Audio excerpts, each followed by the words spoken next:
안녕하세요. 오늘은 선불교의 아주 중요한 문헌이죠. 임제록에 나오는 정말 파격적이면서도 우리를 자유롭게 하는 한 가지 가르침에 대해 깊이 들여다볼까 합니다. 자, 그럼 본격적으로 시작해볼까요? 오늘 우리가 함께할 여정의 지도입니다. 이 심오한 가르침을 이렇게 5단계로 나눠서 하나씩 차근차근 풀어가 보겠습니다. 네, 첫 번째는요. 다른 모든 것의 문을 여는 열쇠라고 할 수 있죠. 가장 중요하고 어떻게 보면 유일한 단 하나의 지침부터 시작하겠습니다. 바로 이겁니다. 다만 밖에서 구하지 말라. 모든 가르침이 정말 이 한 문장에 다 담겨 있다고 해도 과언이 아니에요. 임재선사가 뭐라고 하냐면요. 당신이 부처나 옛 스승들과 똑같아지고 싶다면 딱 하나, 이 규칙만 지키면 된다는 거죠. 아주 간단명료하죠. 그러니까 여기서 핵심 포인트는 이거예요. 우리가 해답을 얻으려고 깨달음을 얻으려고 또는 부처를 찾으려고 시선을 밖으로 돌리는 그 순간, 바로 그 순간에 이미 본질을 놓쳐버렸다는 겁니다. 자, 그럼 이제 전통 불교에서는 가장 높은 목표로 여기는 것들이 있거든요. 이걸 임재선사가 어떻게 완전히 뒤집어 버리는지 한번 같이 보시죠. 첫 번째가 법신불입니다. 보통 진리의 몸이라고 하는데요. 이건 말하자면 모든 것의 근원이 되는 순수한 빛, 바로 우리 마음의 본래 모습 같은 거라고 생각하시면 됩니다. 다음은 보신불, 공덕의 몸이라고도 하죠. 이건 어떤 생각이 일어나기 전, 좋고 나쁨을 나누기 이전의 상태, 모든 가능성을 품고 있는 우리 마음의 순수한 에너지라고 할 수 있겠네요. 그리고 마지막으로 화신불, 변화의 몸입니다.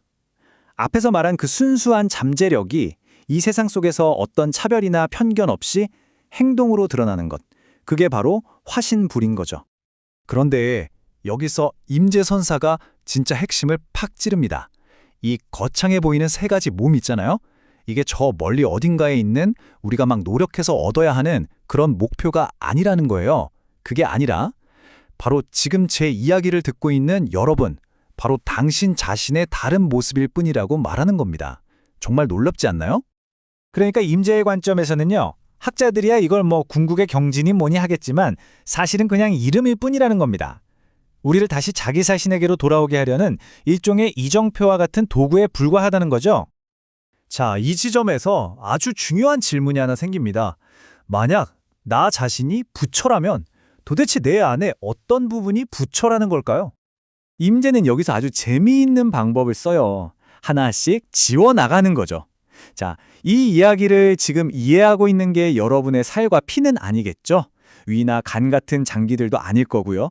그렇다고 그냥 텅 빈 허공이 듣는 것도 아니잖아요. 바로 이 질문을 우리에게 직접 던지는 겁니다. 그렇다면 도대체 지금 듣고 이해하고 있는 건 누구냐? 그건 뭐냐 하고 말이죠. 여러분은 뭐라고 생각하세요? 그리고 그 답은 바로 이것입니다. 바로 우리 눈앞에 있지만 어떤 형태는 없어요. 그저 홀로 밝게 빛나는 그것. 지금 이 순간에 생생하게 존재하는 이 알, 이 알아차림이야말로 여러분이라는 집의 진짜 주인이라는 겁니다. 임재는 제자들이 아무리 좋은 것, 심지어는 가장 신성한 개념에조차 얽매이는 걸 막기 위해서 요즘 말로 하면 충격요법 같은 걸 썼습니다. 얼마나 과격했는지 한번 보시죠. 예를 들어 불교의 최종 목표인 깨달음, 즉 보리나 궁극의 평화인 열반 같은 개념들 있잖아요. 이걸 뭐라고 했냐면 그냥 당신을 꼼짝 못하게 묶어두는 당나귀 매는 말뚝에 불과하다고 했어요. 심지어는요. 엄청나게 수행해서 높은 경지에 올랐다는 성인들, 아라한이나 벽지불 같은 분들을 뒷간의 똥오줌이라고 했어요. 정말 충격적이죠? 왜 그랬을까요? 나는 성인이다 하는 그 생각, 그 관념에 딱 달라붙는 것 자체가 바로 치워버려야 할 오물이라고 본 거예요. 가장 높은 깨달음의 경지라고 불리는 등각, 묘각조차도요. 그걸 하나의 개념으로 붙잡는 순간 스스로를 가두는 감옥이 되고 칼을 쓴 죄수 신세가 된다고 말합니다. 그가 왜 이렇게까지 했을까요? 바로 말이나 개념에 대한 우리의 집착을 완전히 박살내고 살아있는 현실 그 자체로 우리를 되돌려 놓기 위해서였던 거죠. 좋습니다. 그렇다면 만약 우리가 이 육신도 아니고 여러 신성한 개념에 대한 생각 덩어리도 아니라면 도대체 우리는 누구일까요?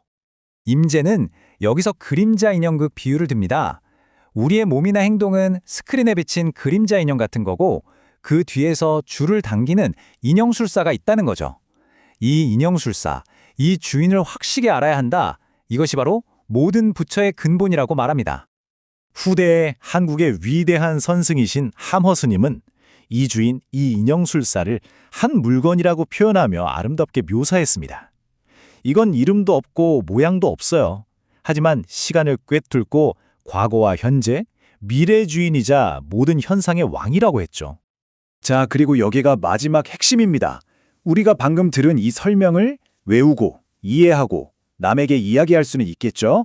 하지만 그건 선에서 말하는 도노, 즉 단박에 깨닫는 직접적이고 살아있는 체험과는 전혀 다른 이야기입니다. 머리로 아는 것과 온몸으로 아는 건 다른 거죠. 이렇게 모든 이야기가 처음으로 다시 돌아옵니다. 우리가 밖에서 그 무엇도 찾을 필요가 없는 단 하나의 이유. 왜냐하면 우리가 그토록 찾아 헤매는 그 인형술사, 그 주인, 그 한 물건이 이미 바로 여기, 지금 이 순간 여러분을 통해 생생하게 작용하고 있기 때문입니다. 주인은 이미 집에 와 있는 거죠. 마지막으로 이 질문을 여러분께 남기면서 오늘 이야기를 마칠까 합니다. 만약 우리가 밖을 향한 그 끝없는 찾기를 정말로 멈춘다면 과연 우리 안에서 누구를, 무엇을 발견하게 될까요? 찾는 것을 멈추는 바로 그 순간 진짜 발견이 시작될지도 모릅니다. 오늘 함께해 주셔서 고맙습니다.